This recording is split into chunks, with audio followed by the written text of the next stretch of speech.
Hey folks, welcome to another episode of Amateur Eric. And yes, if you can tell based on the thumbnail, I am here to talk about a nickel. And but what you're probably wondering, if this nickel that you see here is a rare.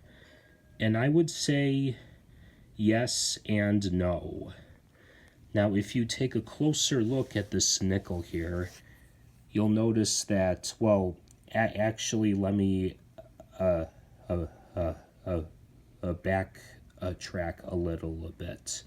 Because if you take a first glance at this nickel, you'll notice that it is slightly darker than the average one, especially the most current one. As a matter of fact, the current one looks rather different. But one of the first things that you'll notice that it is darker, and that is because this nickel here has silver content in it.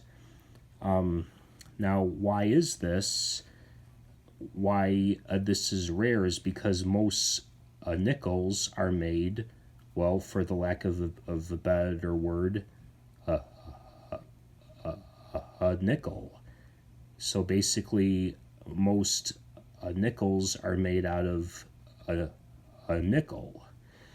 Now, they do have a little bit of copper in it, as well as a few other liquid metal. Well, of course, not entirely liquid, but there are some other metals in it. But if you'll notice here, see the image. Hold on. Sorry, my camera is a little out of it right now. But,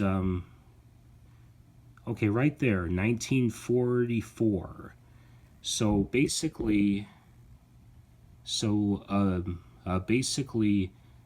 during World War II, many things were rationed, and one of the many things that was rationed was certain metals, and one of the hottest metals that was needed for the war effort was copper and nickel.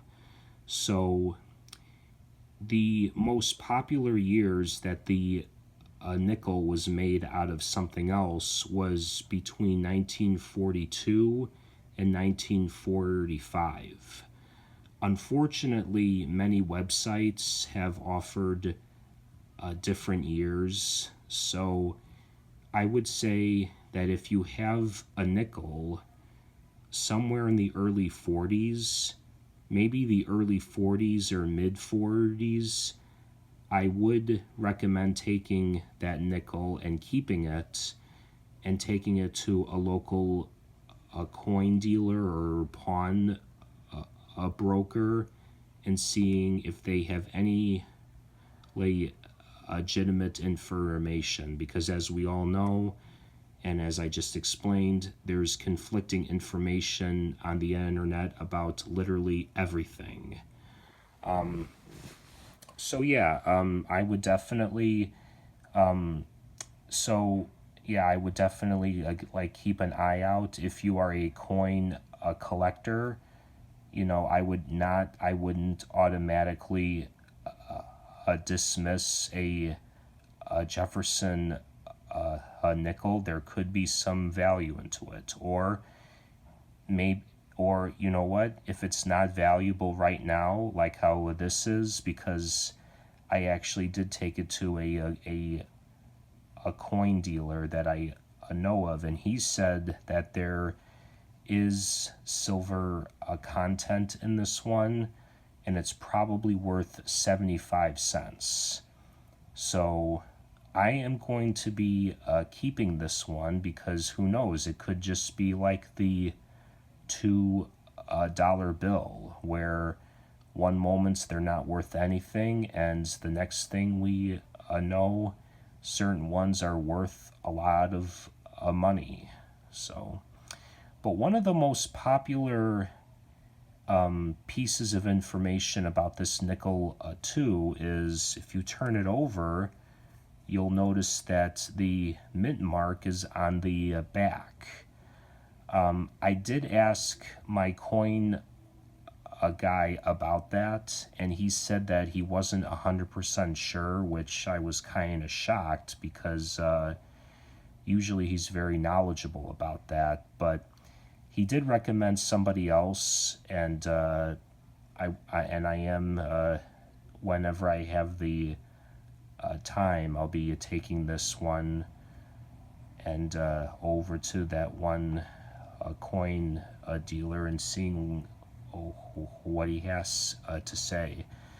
So I will say about the years about this nickel and why it is so conflicting. It's not just because it's the internet, but the government had told the U.S. mints to use their own judgment based on the volume of stuff they needed for the war effort. So I'm guessing there's going to be, I mean, I really don't know why they would say that to the U.S. Mint. So who knows? You might come across a Jefferson nickel from 1944, and there's no silver content, or who knows? There might be some, but I would definitely keep an eye out for a nickel from the 1940s and taking it to a local coin collector, because you never know. You might have a diamond in the rough, or a nickel in the rough.